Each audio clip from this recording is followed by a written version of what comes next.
મિત્રો, હું પોરબંદર જઈ રહ્યો છું અને ગઈકાલે રાત્રે રાજકોટ રોકાયો હતો અને રાજકોટમાં સતત મીડિયાના મિત્રો પૂરેપૂરી તાકાતથી શક્તિથી રાજકોટના હિતમાં જે રોડ રસ્તા ખાડાના ગંભીર પ્રશ્નો છે, રાજકોટ જેતપુર હાઈવેનો જે પ્રશ્ન છે એને મુદ્દે બહુ તાકાતથી ઉપાડી રહ્યા છે. એટલે કેટલાક મિત્રોનો આગ્રહ હતો કે 8 તારીખે આ મુદ્દે કાર્યક્રમ છે, તમે પણ આવો.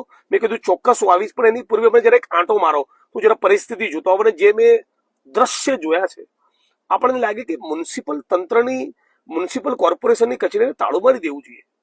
આટલું ખાડે ગયેલું તંત્ર એ કોઈ પણ સંજોગોમાં સાંખી લેવાય. આટલું બધું મીડિયા સતત મુદ્દો ઉપાડતો હોય, વિપક્ષ તરીકે રાજકોટ કોંગ્રેસ પાર્ટીએ પ્રશ્નો ઉપાડતો હોય, રાજકોટના નિસ્બત ધરાવતા નાગરિકો મુદ્દો ઉપાડતા હોય, નાગરિક પોતે પોતાની વિડીયોઝ બનાવીને મીડિયાના મિત્રોને ફોરવર્ડ કરતા, અને છતાં તંત્રના પેટનું પાણી ન લે. આ કોઈ પણ સંજોગોમાં ન ચાલે. રોડ નહીં તો ટોલ નહીં. રાજકોટ જેતપુર હાઈવેની મામલે જે પ્રમાણે તમે રાજકોટની જનતાને રંજાડી છે, આ એક પ્રકારનું એમનું ઇન્સલ્ટ છે.